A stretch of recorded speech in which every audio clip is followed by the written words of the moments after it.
Hello दोस्तों, मेरा नाम है गगन और स्वागत है आपका मेरे YouTube channel GK trick with देसी तरीका में। दोस्तों, आज मैं आपके लिए लेके आया हूँ राष्ट्रपति की जितनी भी शक्तियाँ हैं, यानी कि राष्ट्रपति के पावर के बारे में पढ़ेंगे आज हम। दोस्तों, राष्ट्रपति के बारे में मैंने पहले ही एक वीडियो अपलोड की जा चुकी है। दोस्तों, ये दूसरी वीडियो है राष्ट्रपति की। अगर आपने उस वीडियो को नहीं देखा है तो आपसे रिक्वेस्ट है दोस्तों, पहले आप उसी वीडियो को देखिए, क्योंकि दोस्तों उसमें मैंने बेसिक बताया है राष्ट्रपति के बारे में और जितने भी इम्पोर्टेंट आर्टिकल हैं राष्ट्रपति से रिलेटेड सारे के सारे मैंने उस वीडियो में बता दिए हैं। तो दोस्तों, करते हैं इस वीडियो को शुरू। दोस्तों, जो राष्ट्रपति की शक्तियाँ होती हैं वो आपको बता दूं कि जो राष्ट्रपति होता है वो कार्यपालिका की सबसे बड़ी शक्ति होती है, यानी कि जो एग्जीक्यूटिव होती है उसकी सबसे बड़ी शक्ति होती है। और आर्टिकल 53 के तहत ही राष्ट्रपति जो होता है ये खुद तो कार्य नहीं करता, लेकिन अपने अधीनस्थों के माध्यम से, यानी कि जो पीएम वगैरह होते हैं तथा उनकी जो मंत्री परिषद होते हैं उनके द्वारा ही अपने कार्य को अंजाम देता है। यानी कि दोस्तों, आपको मैंने पहले ही बताया था कि राष्ट्रपति जो होता है केवल नाम का ही हेड होता है।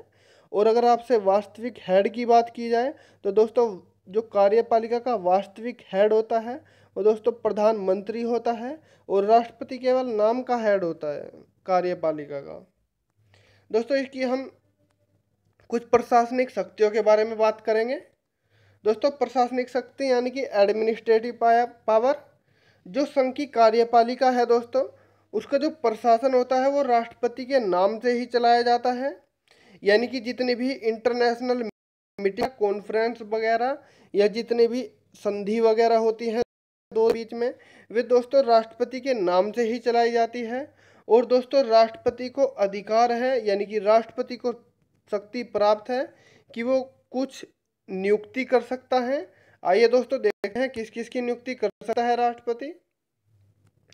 सबसे पहले दोस्तों, प्रधानमंत्री की नियुक्ति भी राष्ट्रपति कर सकता है, अटॉर्नी जनरल की, सॉलिसिटर जनरल की। दोस्तों, अटॉर्नी जनरल के बारे में हमने आपको बताया था कि ये महान्यायवादी होता है और ये एक गवर्नमेंट वकील होता है, यानी कि एक एडवोकेट होता है, और जिसका पद दोस्तों सुप्रीम कोर्ट के मुख्य न्यायाधीश के इक्वल होता है। और दोस्तों, जो अटॉर्नी जनरल होता है ये केंद्र में होता है, और जो सॉलिसिटर जनरल होता है यानी कि महाअधिवक्ता होता है, ये दोस्तों राज्य में होता है। दोस्तों, दोनों का काम एक ही है, ये राज्य का सरकारी वकील है और ये केंद्र का। और दोस्तों, इसकी सबसे बड़ी खासियत है कि ये सुप्रीम कोर्ट व हाई कोर्ट में किसी भी वक्त जाकर बैठ सकता है और वहाँ पर किसी भी मुद्दे पर बहस कर सकता है। लेकिन दोस्तों, इसको किसी भी मुद्दे पर यानी कि किसी भी बिल पर यानी कि वोट करने का अधिकार बिल्कुल नहीं है। दोस्तों, अगला आता है कैग, यानी कि कंट्रोलर एंड ऑडिटर जनरल, यानी कि नियंत्रक एवं महालेखा परीक्षक। दोस्तों, जो ये होता है इसका काम होता है जितने भी घोटाले वगैरह होते हैं उन सभी को उजागर करने का काम ही किसका होता है, कैग का होता है। दोस्तों, अगला आता है जजेस of supreme court and high court, यानी कि जो न्यायाधीश होते हैं सुप्रीम हाई कोर्ट के, उनकी भी नियुक्ति दोस्तों राष्ट्रपति के द्वारा की जाती है। और राज्यपाल की नियुक्ति भी दोस्तों किसके द्वारा की जाती है, राष्ट्रपति के। दोस्तों, केंद्र में जो राष्ट्रपति होता है तथा राज्य में दोस्तों गवर्नर होता है, यानी कि राज्यपाल। दोस्तों, राज्यपाल और गवर्नर में केवल 3 डिफरेंस होते हैं। जो गवर्नर होता है इनमें केवल 3 डिफरेंस होता है। यानी कि क्या चीज़ है जो गवर्नर को प्रेसिडेंट से अलग बनाती है। दोस्तों, जो राष्ट्रपति होता है उसको जो है मिलिट्री पावर मिली हुई है उसको, और जो कि गवर्नर को बिल्कुल भी नहीं मिली हुई है। उसके बाद दोस्तों क्या आता है कि जो गवर्नर होता है उसको क्षमादान देने का अधिकार है, लेकिन दोस्तों इसको मृत्युदंड देने का मतलब कि ये मृत्युदंड को क्षमा नहीं। और दोस्तों, राष्ट्रपति को जो है कुछ इमरजेंसी पावर भी मिली हुई है, यानी कि आपातकालीन शक्तियाँ मिली हुई हैं, जो कि दोस्तों गवर्नर को नहीं मिली हुई है। अगला आता है दोस्तों, जितने भी संघ के जो मंत्री परिषद होते हैं उनकी नियुक्ति भी राष्ट्रपति के द्वारा की जाती है। लोकसभा का जो सदस्य होता है यानी कि अध्यक्ष होता है, और उनके जितने भी सदस्य होते हैं उनकी नियुक्ति भी राष्ट्रपति के द्वारा की जाती है। केंद्रीय सचिव यानी कि कैबिनेट सेक्रेटरी की नियुक्ति भी कौन करता है दोस्तों? राष्ट्रपति ही करता है। और जितने भी चेयरमैन होते हैं अल्पसंख्यक आयोग के, यानी कि जो अल्पसंख्यक आयोग होता है उसका अध्यक्ष की नियुक्ति भी राष्ट्रपति के द्वारा की जाती है। जो हेड होता है दोस्तों मिलिट्री फोर्सेस का, यानी कि वो भी राष्ट्रपति होता है। और दोस्तों उसके जो अध्यक्ष होता है यानी कि जो प्रमुख होता है उसकी नियुक्ति भी राष्ट्रपति के द्वारा ही की जाती है। और जो दोस्तों राजभाषा आयोग होता है उसके अध्यक्ष की नियुक्ति भी राष्ट्रपति करता है। चेयरमैन ऑफ फाइनेंस कमीशन यानी कि वित्त आयोग का अध्यक्ष, इसकी भी नियुक्ति राष्ट्रपति करता है। और आर्टिकल 280 यानी कि 280 के तहत दोस्तों फाइनेंस कमीशन का गठन भी राष्ट्रपति कर सकता है। और दोस्तों आर्टिकल 263 यानी कि 263 के तहत अंतर्राज्यीय परिषद का गठन भी कर सकता है। दोस्तों अंतर्राज्यीय परिषद जो होती है दोस्तों इसका जो अध्यक्ष होता है वो प्रधानमंत्री होता है, तथा दोस्तों इसमें एक अध्यक्ष होता है। इसमें क्या होता है, इसमें 6 केंद्रीय मंत्री होते हैं तथा जितने भी मुख्यमंत्री होते हैं दोस्तों इसके सदस्य होते हैं। दोस्तों इसका काम क्या होता है, ये बनाया क्यों गया है दोस्तों? ये जो है एक सिफारिश पर काम करता है, यानी कि ये एक ऐसा निकाय है या फिर एक ऐसी बॉडी है जिसका गठन क्या होता है, सिफारिश के आधार पर किया जाता है। और इसका काम होता है केंद्र और राज्यों के सामान्य जो भी हित होते हैं उनके बारे में दोस्तों जांच पड़ताल करना या फिर चर्चा करने का काम ही किसका होता है, इसी का होता है। दोस्तों जो SC/ST आयोग होता है या फिर OBC आयोग होता है उसका गठन भी जो है राष्ट्रपति के द्वारा ही किया जाता है। और जो भारतीय राजदूत होता है यानी कि एम्बेसडर होता है दोस्तों उसकी नियुक्ति भी किसके द्वारा की जाती है, राष्ट्रपति के। और जो चीफ इलेक्शन कमिश्नर होता है यानी कि मुख्य निर्वाचन आयुक्त तथा दोस्तों इलेक्शन कमिश्नर की नियुक्ति भी किसके द्वारा की जाती है, राष्ट्रपति के द्वारा ही की जाती है। राष्ट्रपति को दोस्तों कुछ लेजिस्लेटिव यानी कि विधायक शक्तियां भी प्राप्त हैं। आर्टिकल 79 के तहत दोस्तों भारत की संसद, आपको पता होगा दोस्तों भारत की संसद के 3 अंग होते हैं, लेकिन दोस्तों जिसमें भारत का राष्ट्रपति होता है वो अभिन्न अंग होता है। यानी कि संसद में 3 चीज होती हैं, लोकसभा, राज्यसभा तथा राष्ट्रपति। और राष्ट्रपति दोस्तों अभिन्न अंग होता है संसद का। लेकिन दोस्तों राष्ट्रपति जो होता है संसद का सदस्य बिल्कुल भी नहीं होता है और दोस्तों वह संसद में भी नहीं जाता है। लेकिन दोस्तों कुछ ऐसे मौके होते हैं जिन पर राष्ट्रपति संसद में भी जा सकता है। आगे राष्ट्रपति जो है संसद का एक अभिन्न अंग होता है। राष्ट्रपति के साइन के बिना दोस्तों कोई भी कानून लागू नहीं हो सकता। दोस्तों कुछ ऐसी स्थिति होती है यानी कि कुछ ऐसे बिल होते हैं जिन पर राष्ट्रपति पहले साइन करता है और कुछ बिल ऐसे होते हैं जिन पर राष्ट्रपति बाद में साइन करता है। तो दोस्तों बताते हैं कौन कौन से वे हैं।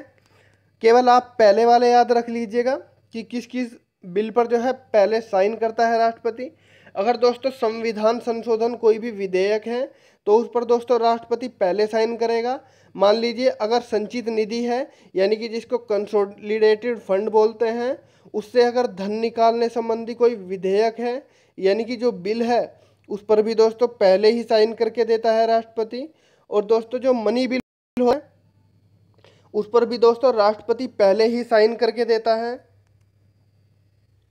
और दोस्तों आगे आता है आर्टिकल 85 के तहत दोस्तों राष्ट्रपति जो है दोनों दोस्तों लोकसभा तथा राज्यसभा उसका सत्र बुला सकता है, यानी कि सत्र बुलाने की शक्ति है दोस्तों उसको।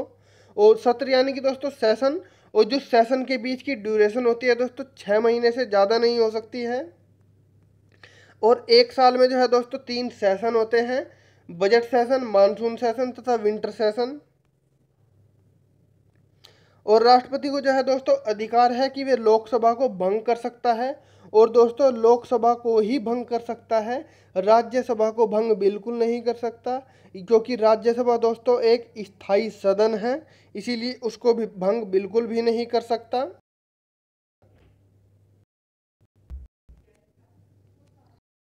दोस्तों अगर सरकार में लोकसभा अपना बहुमत खो देती है तो उस समय भी वह राष्ट्रपति भंग कर सकता है। और दोस्तों अगर कोई इमरजेंसी कंडीशन आती है तो उस समय भी वह भंग कर सकता है। अगला आता है दोस्तों आर्टिकल 86, यानी कि स्पीचीज के बारे में दोस्तों बात कही गई है, यानी कि राष्ट्रपति के अभिभाषण के बारे में।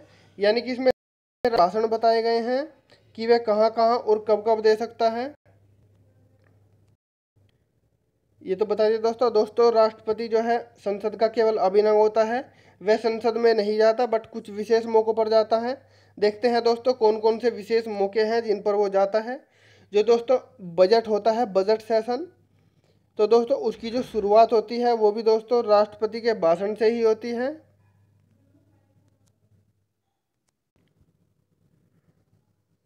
और जब नई सरकार बनती है तब उसका जो दोस्तों पहला सत्र होता है, यानी कि जो सेशन होता है, वो भी दोस्तों राष्ट्रपति के भाषण से ही स्टार्ट होता है।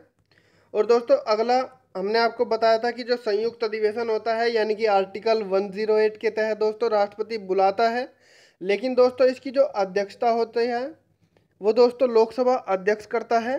तथा 108 से हमने आपको ऐसे याद करवाया था कि एक पंडित होता है और वो आपको 108 का जाप करने के लिए कहता है और कहता है कि आप इस मंत्र का जाप कीजिए और आपकी जो है मनोकामना फलीभूत होगी, यानी कि पूर्ण होगी। तो दोस्तों इसमें क्या होता है, राष्ट्रपति बुलाता है बट अध्यक्षता कौन करता है, लोकसभा अध्यक्ष करता है। आर्टिकल 87 के तहत दोस्तों जो राष्ट्रपति होता है संसद में विशेष अभिभाषण देता है, और वो कब देता है दोस्तों, आर्टिकल 108 यानी कि संयुक्त अधिवेशन के समय पर ही। दोस्तों राष्ट्रपति के पास जो है कुछ वीटो पावर भी होती है। जैसे दोस्तों 3 तरह की होती है veto power, absolute power, absolute veto यानी कि अत्यंतिक वीटो, सस्पेंसरी वीटो यानी कि निलंबनकारी वीटो, तथा दोस्तों अगली आती है पॉकेट वीटो यानी कि जेबी वीटो।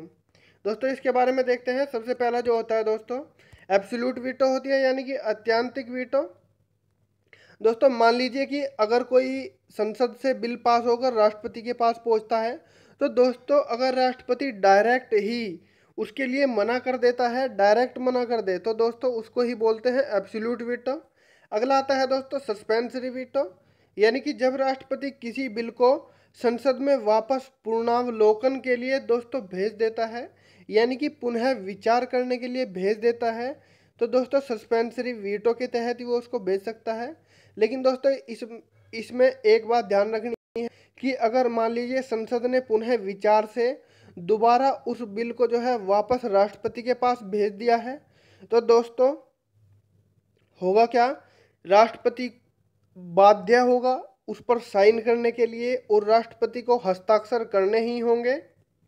दोस्तों अगला आता है पॉकेट वीटो यानी कि जेबी वीटो।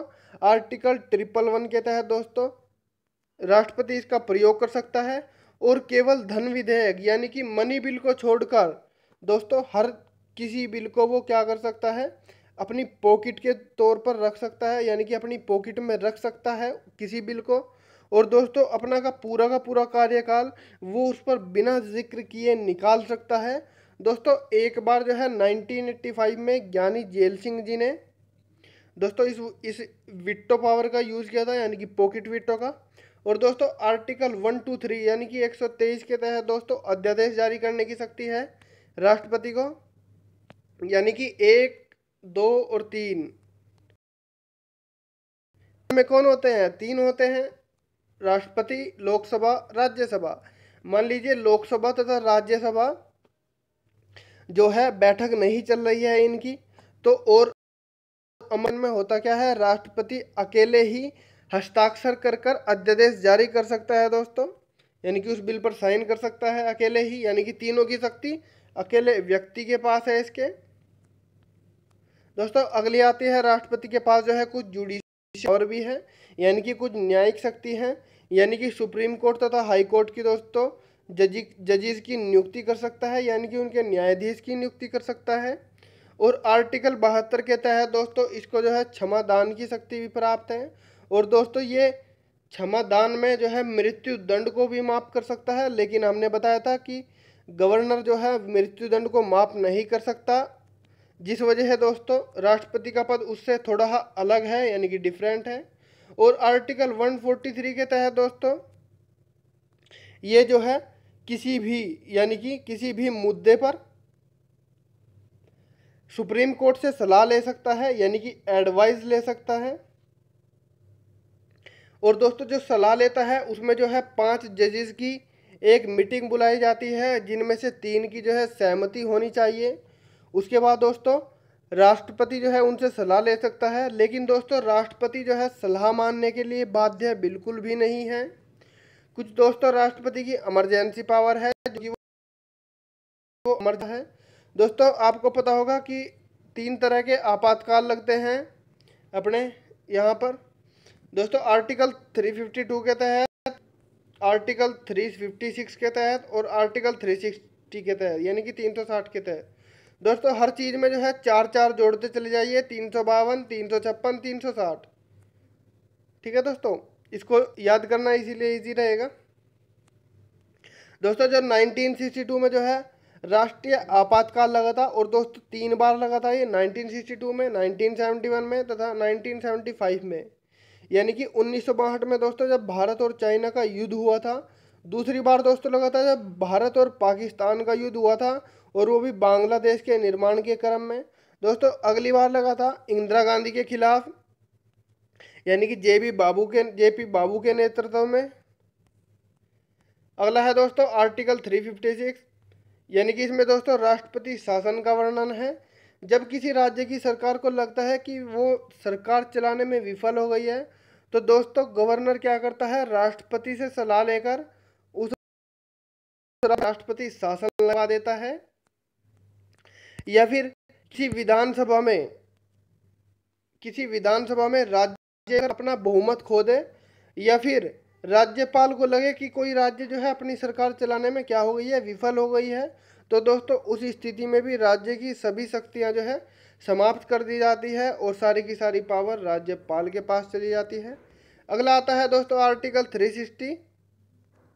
इसमें दोस्तों वित्तीय आपात की बात की गई है, यानी कि फाइनेंशियल इमरजेंसी की बात की गई है। और दोस्तों ये एक बार भी नहीं लगा है। और दोस्तों मान लीजिए जैसे कि आपको पता है कि अब कोरोना चला हुआ है, और देश की इकोनॉमी जो है दोस्तों बहुत ही ज़्यादा डाउन जा रही है।